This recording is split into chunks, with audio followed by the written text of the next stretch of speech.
આવડે ને તો માર ખાશો બરાબર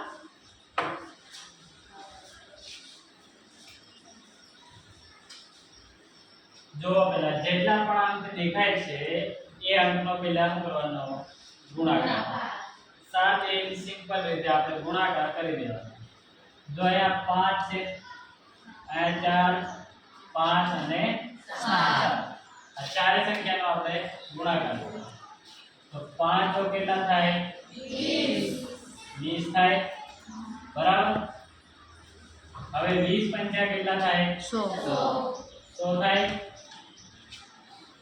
હવે 100 સત્તા કેટલા થાય 700 સિમ્પલ 700 થાય હા હવે આપણે 10 ની ઘાતમાં લખવાનું છે તો પહેલા જો પોઈન્ટ વાળી સંખ્યાને જો પહેલા આ પોઈન્ટ વાળી સંખ્યા છે બરાબર હવે પોઈન્ટ વાળી સંખ્યામાં જો પોઈન્ટ પછી કેટલા અંક છે અહીંયા 2 છે અહીંયા પોઈન્ટ પછી કેટલા અંક છે 2 છે આ બાજુ પોઈન્ટ પછી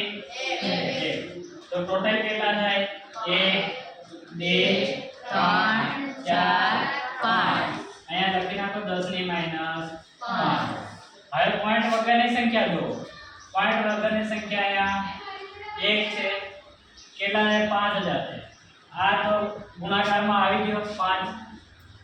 કેટલા મીટર રહ્યા 4 તો અહીંયા લખી દો આપણે 10 ની 4 હવે આ 10 ની માઈનસ 5 માંથી 10 ની 4 જાય તો કેટલા રહે 10 ની માઈનસ 1 તો જવાબ કેટલો આવશે 700 ગુણ્યા 10 ની માઈનસ 1